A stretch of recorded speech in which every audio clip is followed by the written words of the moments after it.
Hello everyone, my name is Eric North, and today I'm going to do a reading out of my book, Knots Made Good. Special tribute to my Auntie Velvet and Uncle Dave. So I'm going to get started here. I'm going to start by reading chapter 5.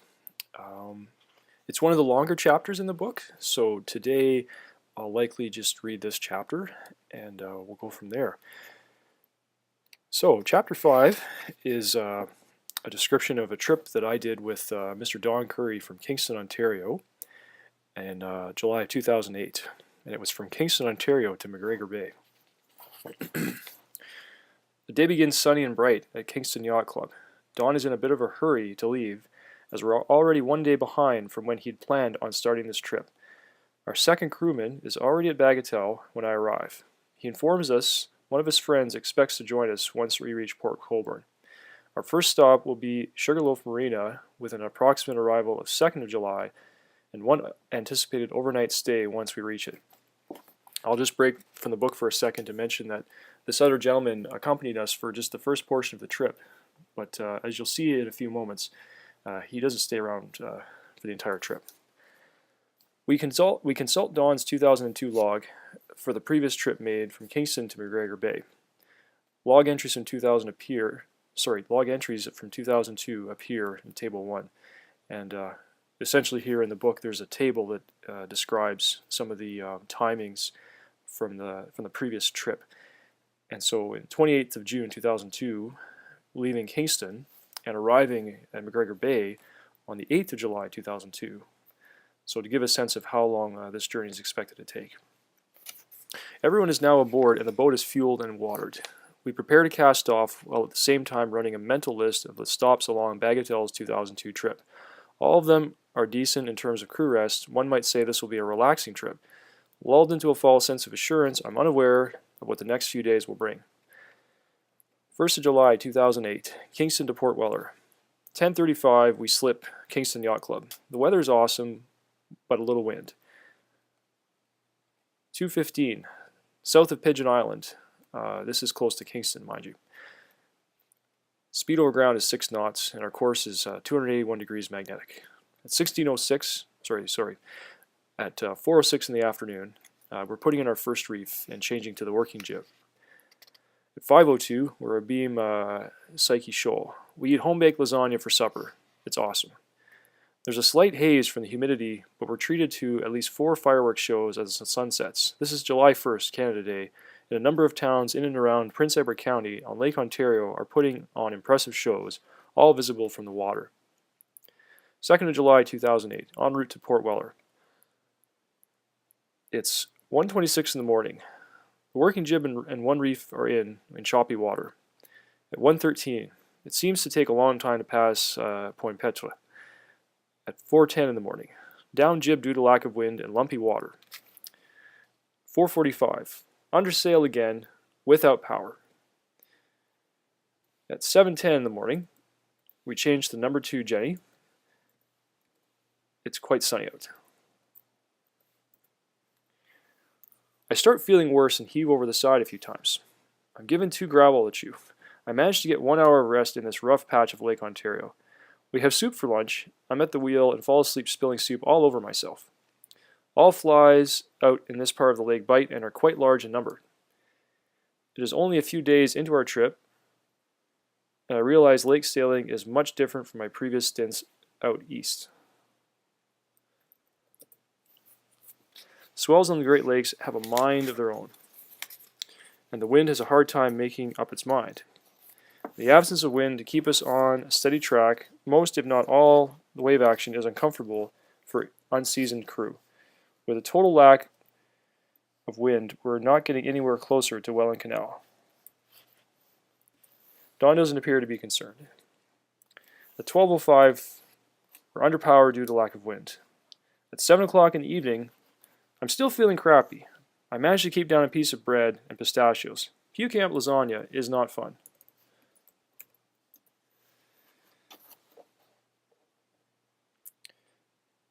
At 11 o'clock, I down the sails. We're under power on approach to canal. There are tremendous gusts of wind that overpower Bagatelle's 21 horsepower engine as we fight through the waves. The rain is beating sideways, and there are a number of shore lights to contend with as crew become frustrated in our search for the entrance to Welland Canal. After what seems like an eternity, we make the correct lights and alter course. Jutting out from the southern shore of Lake Ontario like a primordial proboscis, the canal's entrance is at least somewhat sheltered as we head towards the first set of locks. I'm thinking of all the places on the Great Lakes and the St. Lawrence Waterway. This place sure could benefit from having a set of range lights to establish an appropriate bearing for approaching vessels.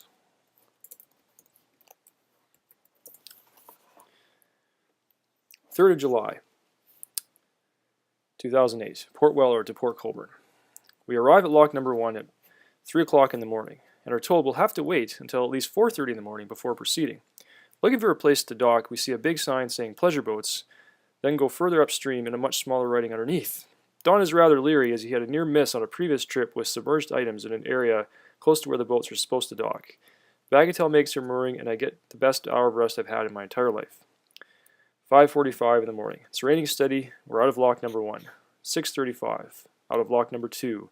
7:13, out of lock number 3. 8:04 in the morning, out of lock number 4. 8:36, out of lock number 5. The size of each set of locks is growing beyond belief. Proceeding from one to the next, we seem to encounter doors bigger than the last. The volume of water required to fill each lock must be downright ridiculous. 8:59, out of lock number 6. We have to wait for lock number 7 as they have a hydraulic leak. We eat an excellent breakfast while we wait. 11:17 in the morning, we're out of lock number 7. At 2:14 in the afternoon, we're out of lock number 8. 2:24, we're out of the canal and into Lake Erie. At close to 3:30, we arrive at Sugarloaf Marina. 4th of July 2008, Port Colborne to Port Dover. Don and I awake to find the other crewman has disappeared during the night. A few of his belongings remain. It's almost as if he departed in a hurry. We are aware it might be on account of a family matter, but can't be sure. His wife neither confirms nor denies she's heard from him.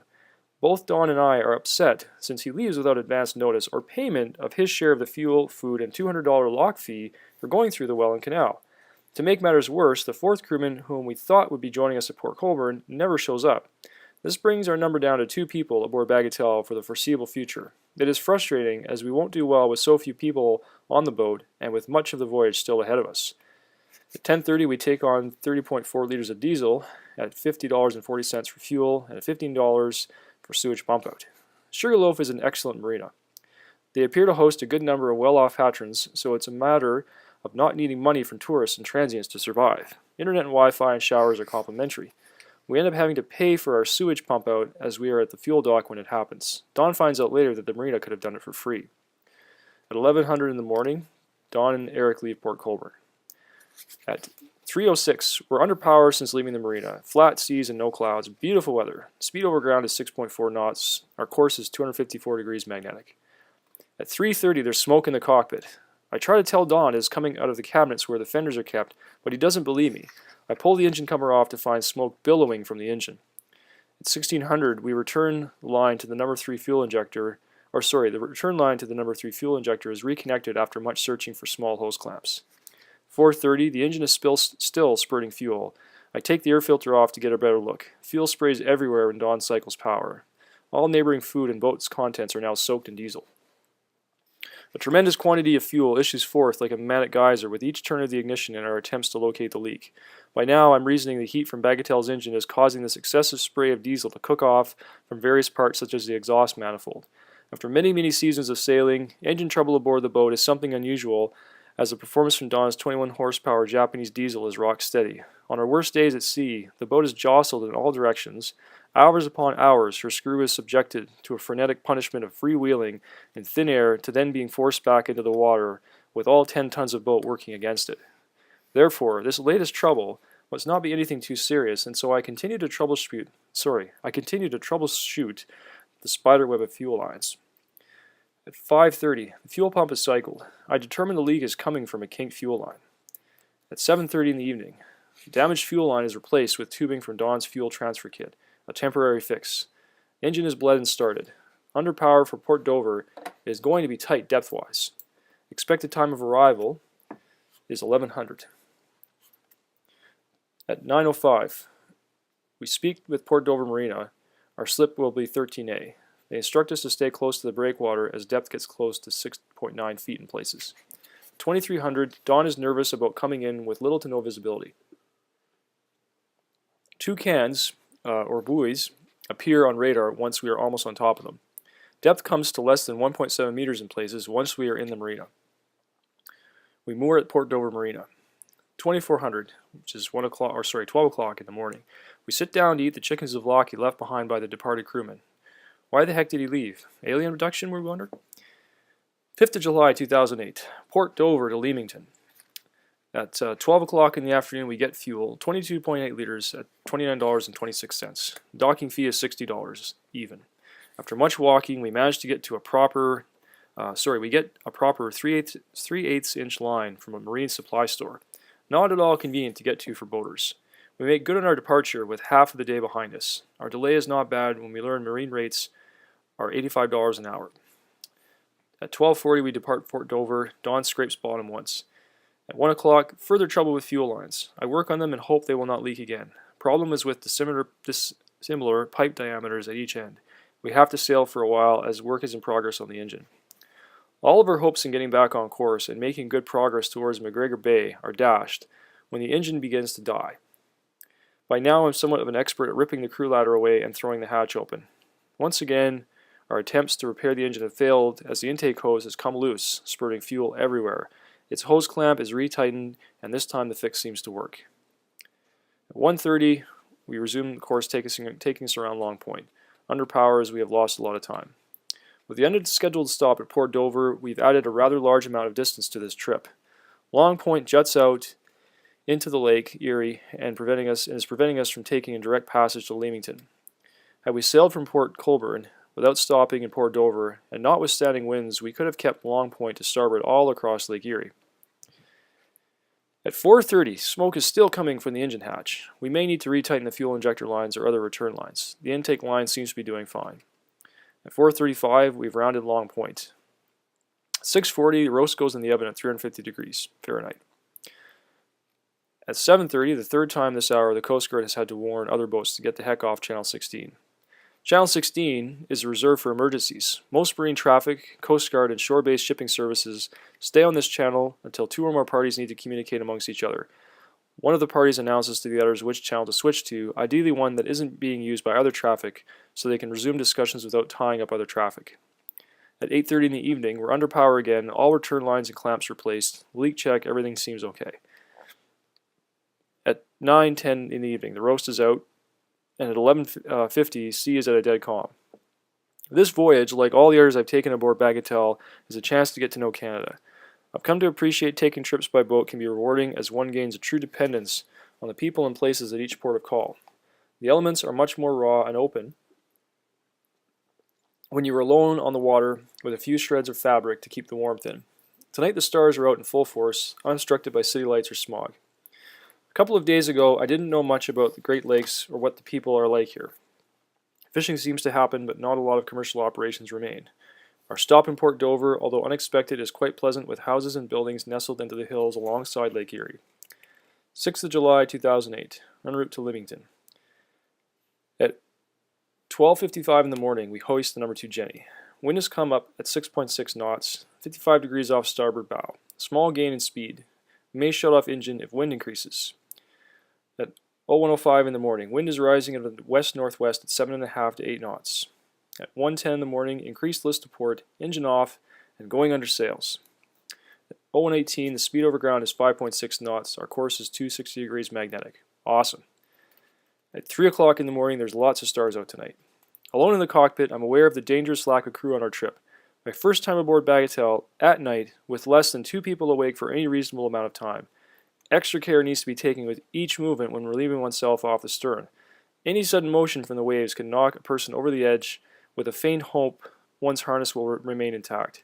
With the auto helm engaged and engine running, I'll have no hope of signaling dawn I've fallen overboard.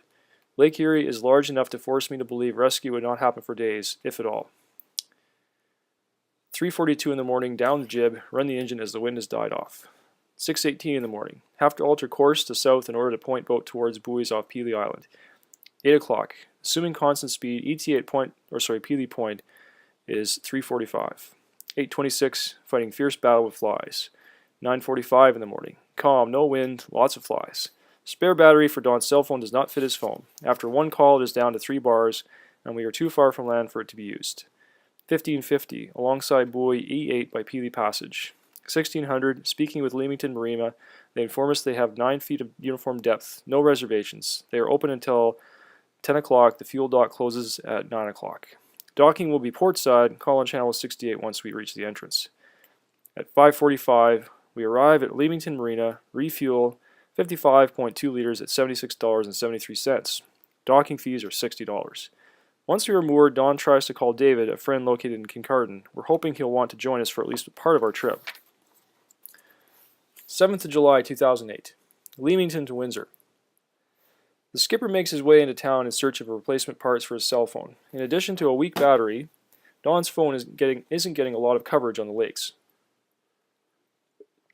My cell works fine, both in view of land and on wide open water. After much walking, Don is disappointed to learn that they don't carry any batteries at the retail outlet. This store seems to be more in the business of selling new phones. The coverage map they provide isn't much comfort either, since most of the area over open water has proven difficult, despite claims to the contrary by their marketing department. Bottom line, though, is we have my cell plus VHF, so line of sight communication isn't an issue for this trip. 11:20 in the morning, we slip Leamington Marina. Sunny, hot, humid with number 2 Jenny and main up. 12:53. David responds to Don's voicemail. He would like more details about our trip. We're hopeful he'll be able to join us. At 1 o'clock, under power at sail. At 3:33 in the afternoon. Flies are terrible. Torture. We reach Don's friend David and provide him with an update on our progress. Don and I apprise him of the situation we're in with the lack of crew. This will be the last time we hear from him on this trip. 16:25. Canadian Progress passes us going upbound. 16:30. American Courage passes down bad with somewhat dirty exhaust. The freighters in this part of the St. Lawrence Seaway are known as Lakers. They are different from the other vessels we've encountered further east of Kingston. The bridges on Lakers are painted in bright white, and most are situated above the forecastle as far forward as possible. The bows on these vessels are also rather blunt. 4:50 in the afternoon. Autopilot is erratic. A number of electrical systems aboard Bagatelle give us trouble on this trip. I recount a number of items Don has had me repair over the past 2 years, but this trip it seems like the number is growing. A few items are quick to fix, including an errant connection to one of the circuit breakers, in addition to the boat's horn that has a loose wire under one of the lockers in the cockpit. Despite these successes, there isn't much I could do for the autopilot, which works on an intermittent basis. Without access to the right test equipment, I cannot do much to determine the cause of the problem. Dismay sets in as both Don and I know full well the extent of work needed to keep the boat on course in rough weather in the absence of the autopilot. Although we've encountered little to no wind across Lake Erie, we know there is a lot of water yet to cover. 16:58. Passing Bois Blanc Island. At 5:39 in the evening, we take down the main as the rain squall hits us. Current is 1.7 knots. Speed over water is 5.4 knots. We pass Amherstburg. At 7 o'clock, passing Grosse Island. 7:20, close to Buoy 94, passing Grassy Island. 20:05, we pass Milo, and I believe this is Nepies on our starboard side, which is a freighter. At 9:50, we dock at Morton Terminal off the Detroit River. Looks like a nice place to spend the night. Detroit and Windsor, while similar in certain respects, are cities in contrast. At the time of our trip, there was still a hum and buzz of activity in so many steel mills and various plants across the border, while Canadian companies appear to be focused on exports, with many terminals offloading raw goods onto freighters. We are encouraged when we see at least one company in full production of wind turbine equipment. Massive propellers and sections of tower are lined up along the water's edge, ready to be shipped. At 10 o'clock, a security guard approaches Bagatelle as we finish dinner. We manage to convince him we still have engine trouble and intend to leave at the crack of dawn. Our stop at Morton Terminal comes late in the evening, and we're in no mood to continue searching for better locations. The dock walls are high and covered in large tires to act as fenders for tankers. Don and I have to do a bit of climbing to make it to the top and secure docking lines. When a security guard comes to check on us, he is very polite but indicates we'll have to find somewhere else to spend the night. Well, shit. Thinking fast and having had trouble with engine, I have no difficulty telling him we've stopped for the night on account of safety. He heads off for a quick smoke, then returns and makes us promise we won't leave the boat while we're docked. We promise him we'll be heading off early the next morning. Another late meal, and then it's off to bed. Up in the forward berth, I'm uncomfortable as there is no airflow in this dead calm. Tremendous heat and humidity. I'm sweating in my sleep throughout the rest of the night. 8th of July 2008, Windsor to Sarnia. 6:50 in the morning, slipped in the grey morning. Wind and very humid. 7:35 under Ambassador Bridge. 8 o'clock, arrive at Lake St. Clair. Wind, glorious wind. A steady breeze is growing stronger each minute as we make our way out into the open water, eager to hoist sails. Dawn convinces me everything is under control topside, so I head below to make breakfast. After the business we've encountered these last few days, I reckon it's time to get something decent to eat. Scrambled eggs with onion, cheese and seasoning complemented with potatoes, green pepper, and onion, topped off with toast and coffee. We're topside finishing the last few bites when a search and rescue helicopter zooms by. The crew of the helicopter appears to be out on exercise today as they approach another vessel and enter hover for quite a while. At 9:15 in the morning, pass Pesh Island. 9:40 in the morning, abeam second range light in Fleming Channel. At 4:05 in the afternoon, 28 degrees Celsius in the shade, no wind, humidex at 100%. Something remarkable is happening as we approach Sarnia. The color of the water is getting bluer and bluer the farther north we travel. It is in vivid contrast to the deep gray hues on the Atlantic and tinges of green in other parts of the St. Lawrence Seaway. 17:10, we pass Canadian Enterprise offloading coal at a power station. 20:15, under the Blue Water Bridge in Sarnia. We're in view of the yacht club at Sarnia. I'm ready with fenders and boat hooks, but Dawn is hesitant to enter as we're now past the bridge and a strong northeast wind is making navigation difficult. Top it off with a strong current with the mouth of the river adjacent to the club entrance, in addition to little margin of error on depth, and we're being careful on ingress. Dawn makes a few attempts before settling on a preferred course into the club. He recalls the last time at Sarnia when he had to be hauled off the rocks by the junior sailing squadron. We make our way into the entrance to secure mooring. At 9 o'clock, arrive at Sarnia Yacht Club. I'm struck by how clear the water is around here. We meet Lindy as well as Steve, who owns a 1971 CNC 35. They welcome us to the yacht club. We end up with a complimentary stay despite having access to showers, water, and shore power. This is quite in contrast to Dawn's trip in 2002, where they had to pay $2.20 a foot at the Sarnia Marina. Fuel tank is topped up with 43.63 liters, $45.28. Awesome. Supper doesn't turn out quite as good as I'd hoped. We got a tremendous amount of ground beef on board that needs to be used up before it spoils, so tonight it's meat with a side of more meat. All complaining aside, leftovers are a godsend in the coming days. 9th of July 2008, Sarnia to Kincardine. 8:45 in the morning, slip the fuel dock, don't have to pay the $40 overnight docking fee. Weather is sunny and clear, wind is 10 to 15 knots. 9:17 in the morning, a wind warning is issued for northern part of Lake Huron. Southern portion showing wind from southwest at 10 knots, changing to northwest later today. No call for showers or thunderstorms. 10:16 in the morning, under sail with main and working jib, speed over ground 6.1 knots, course is 31 degrees magnetic. 10:25 in the morning, we're hit with a sudden squall, ruining a once perfect course. At 11 o'clock, loss of suction on the head. 12:27, change from number 2 Jenny to working jib, wind gauge shows 10.8 knots and more. The wind can't make up its mind on this leg of our trip. Changing sails aboard Bagatelle is a job for at least 2 people under normal circumstances. One person mans the winch for the halyard, and a second person stays close to the clew of the sail, reaching up to grab portions of sail as it is lowered. The second crewman works their way forward as the sail comes down. In the case of the jib, the person will use their whole body to keep the sail from flapping away in the wind. Flaking the sail and lashing once it is down is also much easier if there are 2 people. Dawn and I determine it will be easier for us to leave the non-flying jib lashed forward. Given the sudden changes in wind coupled with rough water, this strategy ends up paying dividends. We're soon at a point where one person is able to change sails, albeit slower than when we had the luxury of more crew. Frustration sets in when raising and lowering the main in this confused wind as the halyard gets wrapped around the shrouds a number of times. Intransigence of Bagatelle's bits and pieces is something we can do without on this trip. 1:15 in the afternoon. Take down the working jib as wind has died. Engine started. At 4:06, we have our position here. The speed over ground is 6.3 knots. Course is 31 degrees magnetic. Running with engine and number 2 Jenny to help keep the boat stable. at 6:17 in the evening. Flies are terrible. Many, many, many. At 9:17, the engine is off and we're under sail. At 9:45, number 2 Jenny is down. Wind coming up in the direction we need to go, gusting up to 14 knots. I fabricate a couple of additional sail ties from a length of non-sacred rope.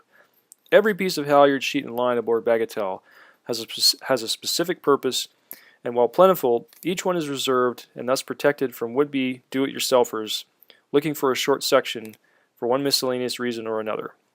I managed to convince Dawn to part with older, smaller rope that will certainly be useful as a makeshift sail tie. At 8:07, there's a sudden shift in wind with big increase in velocity. 20:39, second reef in the main. 10th of July 2008, en route to Kincardine. The wind is intense on our approach, and Dawn is aware of an unmarked, unlit breakwater from previous trips. We consult some of the charts and pubs aboard from this area to confirm the location of the breakwater. Bagatelle's progress towards our mooring for tonight is, of course, slow as we jostle our way through the lumpy water and wrestle in near total darkness with securing sails. Passing the breakwater, the waves calm a bit as we arrive at one of the docks. 2:58 in the morning, secure at Kincardine Yacht Club. We wake up at 8 o'clock and get fuel, 30.3 liters at $47.05. Going up a hill from the marina in search of groceries, I marvel at yet another small town along the Great Lakes having pride in its appearance. The weather here is different than what we've experienced earlier on this trip. Dry and sunny, but less humid and cooler than Sarnia, and in stark contrast to Windsor, though we're not much farther north. One quick stop at their hardware store is needed to secure flypaper. We're in a constant barrage by flies, leaving a nasty bite marks. They seem to linger on the boat regardless of how far out in the water we go or how strong the wind is. Back aboard Bagatelle, I set to work stringing traps at various points, taking care not to come into contact. 10th of July 2008, Kincardine to Tobermory. 10:45 in the morning, slipped, sunny and warm. 12:33, very lumpy water with little wind on the nose. Don comes into contact with one of the fly traps. As he makes his way forward in the cabin, there is inaudible cussing as this happens. I convince him it's a small price to pay to get the bug situation under control. We find out we have a day or so to wait for the traps to have their intended effect. I get caught myself and find out it isn't fun. These traps work well, but they sure do leave an awful mess on a person's clothes. 12:58, little to no wind. At 1:40 in the afternoon, I pick up a large metallic balloon from the water. A few days before, I recovered a Doritos bag. Judging from the condition of both of these items and being that they are out in the open water, they must have come from other boats. The water here is so clear, it makes me upset people hurl their garbage over the side. 3:20, despite lumpy seas, Dawn has a good sleep, still unable to sail as there is little breeze but lots of swell. We get 2 Mayflower updates in the afternoon. Each one calls for little to no wind with a small chance of rain. The wave action, thudding of the engine, and lack of sleep are putting me in a trance-like state. Don asks me to troubleshoot his older GPS as the chart program on the computer is no longer getting our current position. We have a new plotter on this trip with its own GPS. However, it tends to lose position as the antenna is located inside the cabin. Radio traffic is lighter out in this part of Lake Huron in contrast to our voyage across Lake Erie. On any given day, there are 3 or more distress calls. Most are false, with the Coast Guard having to continue to query the vessel or aircraft to confirm if they are in trouble or not. One boat is reported on fire, another overturned, other problems hard to make out. All of the traffic comes from Coast Guard stations. We extrapolate what the trouble is by the questions they ask. At 8:49, speed over ground is 2.9 knots, course is 10 degrees magnetic. Heavy northeast wind, weather people are out to lunch. Supper is leftover ground beef again, but no complaints as we are in rough water with a lot of attention focused on getting Bagatelle to her next stop. An ominous black cloud forms at nightfall, obliterating any hope of ambient light. Concern develops over the sudden excessive wind, and I'm fearful we'll be in a downpour at any second. Reviewing the charts for our approach through Devil's Island Channel, I do a double take when realizing its passage is so narrow, 3 buoys, one to be kept to port, the other 2 to keep to starboard, are all in line with each other. Having no other option to transition from Lake Huron to Georgian Bay, we press onward. At 10:35 in the evening, new course once at flashing green buoy by Devil's Island Channel is 40 degrees true. Dawn is steering by compass on the starboard side. Heading for Tobermory as winds expected to prevent us from making significant progress tonight. It is after 11 when we encounter the first buoy in the channel. Both GPS are acting erratic and reporting incomprehensible courses and speeds. Without warning, they quit working on us. The compasses aboard Bagatelle each report different headings, and at one point I swear I see one of them spinning wildly as we make our way through the channel. The winds have subsided, thank God, but this jubilation is overshadowed when we encounter a 5 to 6 knot current sucking and pulling everything towards multiple rocky outcrops, hidden beneath the water's surface. There is no break in the clouds, so we are shrouded in total darkness. With both GPS offline and questionable compasses, all we're left with is the radar to keep us lined up with each buoy. Bagatelle is making progress towards the second can so I can make my way topside to light it up and help Don avoid hitting it. The big yellow spotlight flickers and then dies.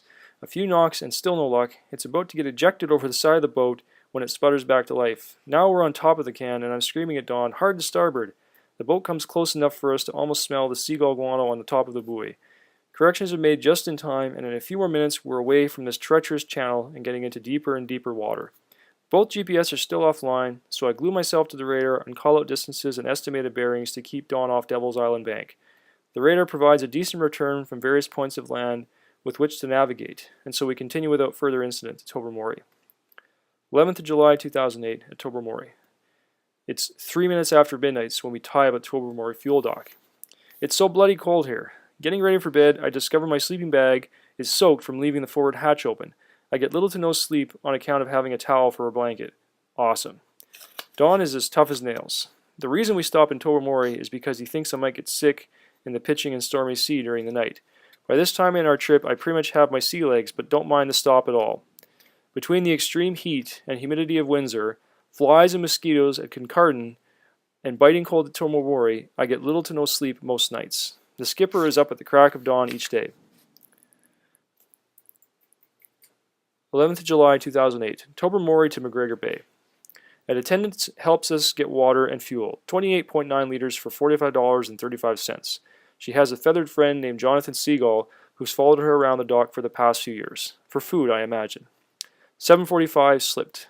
8:45 beside Echo Island. At 9:30, GPS and auto helm both go offline without tripping circuit breakers. Weird. We spin around and head back to Tobermory. Don tries to contact the people who provide Mayfors over VHF. We want to find out when each of the forecasts are supposed to start. They don't give us a clear answer, suggesting they don't know either. Not a lot of trust in their forecasts after yesterday's events. At this point in the trip, we do not need to rely on GPS as Don is in familiar water and the day is bright and sunny. We make a few more attempts to troubleshoot en route to McGregor Bay with mixed success. 11:40 in the morning, passing Club Island north side. Wind is passing from east to northeast, making jib unworkable. We proceed with main and engine. At 1:59, sunny, warm, and little wind. Swells have diminished. Another fine lunch by Eric. 2:15, a beam of Cape Smith. At 6:30, drop anchor at McGregor Bay. There is one spot in the entire bay suitable for Bagatelle to weigh anchor, and Don knows it well. Don and his father built their cottage in 1941. Several families live close to each other on various islands. This is where Don and Sylvia met. President Roosevelt came up here in the 1940s for a fishing trip prior to the Quebec summit. The whole set of islands is majestic yet rugged, speaking to the tenacity of the people who build cottages here. Don and Sylvia's cottage on Eagle Island is nice, albeit rustic. McGregor Bay is rocky, with little beach area. The water is quite cold. Hydrographic datum suggests water level is up over the past few years. Afterward. If Don writes any thank you letters, the first should go to the company who manufactures his radar. A second letter should go to the Japanese company responsible for designing and building Bagatelle's engine. The fuel leak is a minor annoyance compared to much more serious trouble such as losing the engine from rocking in and out of the water in heavy swells. Like all other trips, the skipper ensures the boat is well prepared with numerous charts and books. A couple of his charts date back to 1940 and are surveyed as far back as 1876. Despite their age, they are of immense benefit due to an incredible amount of soundings, topography, and landmass detail you don't find on modern charts. Soundings are spaced close together in shallow areas. As for age, Don offers obvious reassurance that despite the passing decades, rocks don't move much. In addition to charts, we end up consulting numerous books to determine depth, point of entry, services, and navigation aids for places such as Tobermory, Sarnia, and Kincardine. It is useful to have this information aboard, as we found out on our approach to Kincardine with the lit, unmarked breakwater. This is the most challenging trip I've ever taken aboard the boat on account of lack of crew, setbacks with the engine and electrical systems, extremes in temperature, not to mention thousands of flies that take huge chomps out of people. Most of the time, I felt like we were running rum and spices back to the old country. In 2002, Don and a full complement of crew made it in 11 days. This trip in 2008 sees us with a one-day delay at the start. We are further delayed by over a day when the engine trouble starts. We also have to backtrack to resume our course across Lake Erie once we depart Port Dover in order to clear Long Point. Everything seems compounded by the sheer lack of people to crew, cook, and clean, in addition to all of the other matters one encounters while sailing. We make the trip in 10 days, regardless of all the delays and side trips.